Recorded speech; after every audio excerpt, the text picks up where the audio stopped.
চাওক আমি বালিজানৰ মানে পিন্ধাকোটাৰে আমি স্থানীয় যুৱক হয়। আমি সৰুৰ পৰা ইয়াতে খেলি ধূলি ঘূৰা ফুৰা কৰি আমি ডাঙৰ দীঘল হৈছোঁ।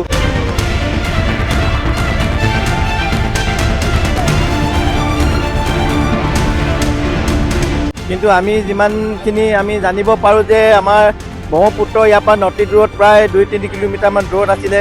আহি এতিয়া আমাৰ বাগান মানে আমাৰ বাগানৰ পৰাও এবিঘামান এৰিয়া এতিয়া মানে যি নতুনকৈ মানে চাহ পুলি ৰুইছে তাৰো মানে ইতিমধ্যে গৰাখহনীয়া লৈ গৈছে।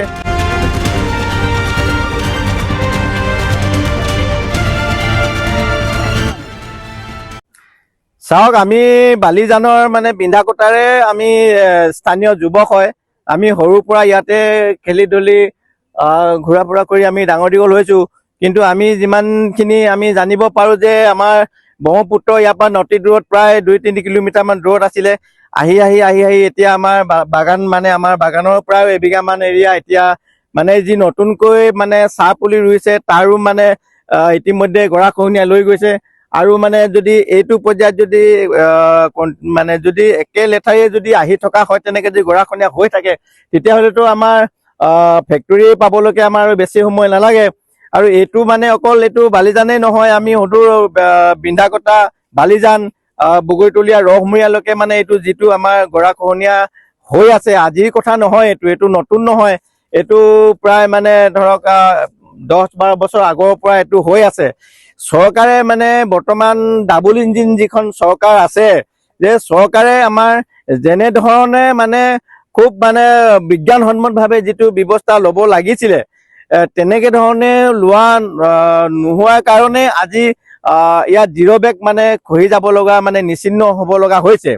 আৰু আমি মানে চৰকাৰৰ মানে যিবিলাক বিভাগীয় কৰ্তৃপক্ষ এইটো ডিপাৰ্টমেণ্টৰ মানে বিষয়া এতিয়াও আহিলেও মানে তেওঁলোকে মানে অকল চাই আৰু যোৱা বাহিৰে এতিয়া এই বাৰিষা কালত এইটো ইয়াৰ প্ৰতিৰোধ ব্যৱস্থা কিমান দূৰ কৰিব পাৰিব সেইটো আমি ক'ব পৰা নাই।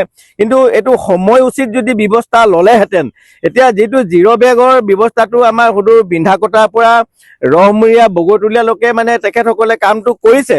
কিন্তু যিমান টকাৰ ইয়াৰ মানে যিমানখিনি মানে ব্যয় কৰিছে সেইখিনি যদি বিজ্ঞানসন্মতভাৱে আৰু যেনে ধৰণে খুব মানে সৎভাৱে যদি কৰাহেঁতেন তেতিয়াহ'লে হয়তো জিৰ' বেগটো মানে ব্ৰহ্মপুত্ৰৰ পানীয়ে এইটো মানে উটুৱাই লৈ যাব মানে পৰা নগ'লহেঁতেন।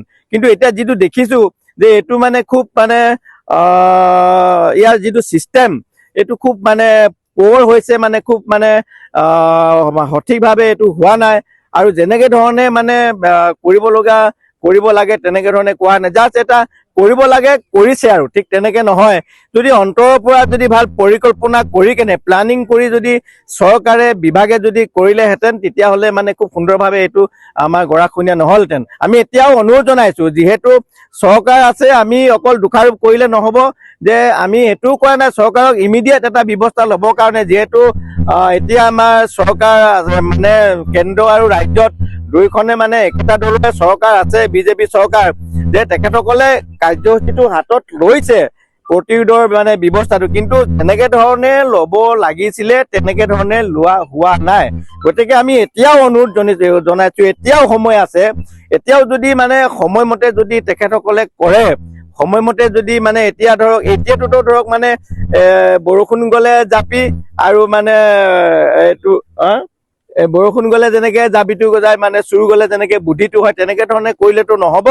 লগতে এতিয়া মানে আহি তেখেতসকলে চাই যোৱাৰ বাহিৰে একো কৰিব নোৱাৰে। আমি ভাবিছোঁ যেতিয়া সময় হ'ব মানে শুকান মানে খৰালি বতৰত তেখেতসকলে খুব ভাল ধৰণে যদি কামটো কৰে, আৰু ডাবল ইঞ্জিন চৰকাৰ মই কৈছোঁ কেন্দ্ৰ ৰাজ্যত আছে, যদি তেখেতসকলে ইচ্ছা কৰে এতিয়া ব্ৰহ্মপুত্ৰৰ ওপৰত ইমান 20 কিলোমিটাৰলৈকে দলং বনাইছে, এতিয়া কাশ্মীৰত ইমান মানে চবতকে ওখ এখন মানে দলং সাজি উলিয়াইছে, কিন্তু ইয়াত মানে কৰিব নোৱাৰা কাম একো নাই। যদি মানে কৰিব পাৰে, আমাৰ কেন্দ্ৰীয় মন্ত্ৰী আছে সৰ্বানন্দ সোণোৱাল ডাঙৰীয়া, প্ৰাক্তন মুখ্যমন্ত্ৰী, আৰু মানে একেবাৰে তলৰ পৰা মানে ষ্টেটৰ পৰা দিল্লীলৈকে আমাৰ চৰকাৰ আছে। মই অনুৰোধ জনাইছোঁ যে আমাৰ তেখেতসকলে খুব সোনকালে তৎকালীনভাৱে ব্যৱস্থাটো লয়। তাকে মই চৰকাৰক আজি ৰাইজৰ হৈ বালিজান ৰহমূৰীয়া বিন্ধাকটাবাসী ৰাইজৰ এজন যুৱক হিচাপে মই ইয়াত ৰাজনীতিকৰণ কৰিব বিচৰা নাই, যে ৰাজনীতি মানে খালি কথাটো যে ক'ব লাগে মই বিৰোধী বুলিয়ে মই সেইটো কোৱা নাই।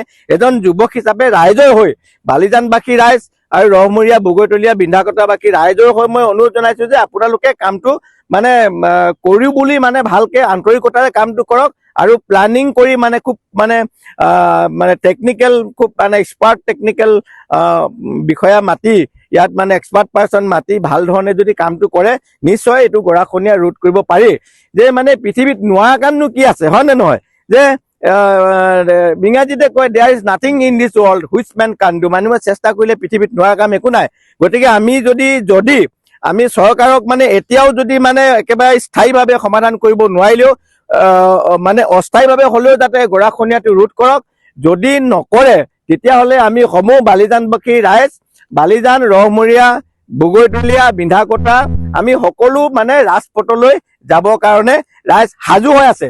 মাত্ৰ ইয়াৰ স্থানীয় আমি যুৱকসকলে মানে স্থানীয় নেতাসকলে ৰখাই থৈছে, আমি চাইছো চৰকাৰক আৰু ডিপাৰ্টমেণ্টৰ মন্ত্ৰী অহা নাই, স্থানীয় বিধায়কসকল আহিছে গৈছে যদিও ডিপাৰ্টমেণ্টৰ যিজন মন্ত্ৰী আছে পীযুষ হাজৰিকা ডাঙৰীয়া তেওঁ আহে কিন্তু ইয়াত 1 মিনিট সময় নাথাকে। আমি তেনেকে আগতে দেখিছো, কিন্তু যায়গে জাষ্ট নিয়মটো কয়। তেনেকে নহয়, ভাল ধৰণে পৰিকল্পনা কৰি ভাল মানে ইঞ্জিনিয়াৰ এক্সপাৰ্ট ইঞ্জিনিয়াৰ মাতি যদি ভালকে কামটো কৰা হয় তেতিয়াহ'লে আমাৰ নিশ্চয় ইয়াৰ মানে গৰাখহনীয়াৰ সমস্যাটো সমাধান হ'ব। মই এটা কথা অনুৰোধ কৰিব বিচাৰিছো, আমি যদি মানে এই খুব তৎকালে মানে এসপ্তাহৰ ভিতৰত যদি ইয়াৰ গৰাখহনীয়াটো যদি টেম্পৰেৰীভাৱে যদি কিবা এটা ব্যৱস্থা নলয় তেতিয়াহ'লে আমি সমূহ ৰাইজ যিমান গৰাখহনীয়া আমি ভুক্তভোগী ৰাইজ আছো এই ৰাইজসকল আমি ৰাজপথলৈকে আমি মানে নেশ্যনেল হাইৱে বা ৰাজপথ আমি ওলাই যাবৰ কাৰণে বাধ্য হ'ম। তেতিয়া আমাৰ ৰাইজক দুখিলে নহ'ব। ইয়াকে মই চৰকাৰক অনুৰোধ জনালো মই এজন যুৱক হিচাপে। ধন্যবাদ। চাবুৱাবাসীৰ বাবে সুখবৰ। চাবুৱা CB ট্ৰেডাৰ্ছত চলি আছে বাম্পাৰ অফাৰ। আপুনি নতুনকৈ ঘৰ সাজিম বুলি ভাবি আছে নেকি? তেনেহ'লে এতিয়া আৰু চিন্তা নাই। আপোনাৰ ঘৰখন সুন্দৰকৈ অতি কম খৰচত সজাই দিবলৈ দায়িত্ব ল'ব চাবুৱা CB ট্ৰেডাৰ্ছে। এতিয়াৰ পৰা উজনি অসমৰ ভিতৰতে অতি কম খৰচত CB ট্ৰেডাৰ্ছত উপলব্ধ অত্যাধুনিক ডিজাইনৰ tiles, sanitary fitting, PVC fitting, wall painting, tiles, granite basin ইত্যাদি। ডিব্ৰুগড় দিশৰ পৰা আহিলে চাবুৱা মেছ তিনিআলি পাৰ কৰি পেট্ৰল পাম্প নাপাওঁতে আৰু তিনিচুকীয়া দিশৰ পৰা আহিলে পেট্ৰল পাম্প পাৰ কৰি পাব চাবুৱা CB ট্ৰেডাৰ্ছ। আপুনি যদি ঘৰ সাজিম বুলি ভাবি আছে তেন্তে আজি যোগাযোগ কৰক 8812073757 নম্বৰত।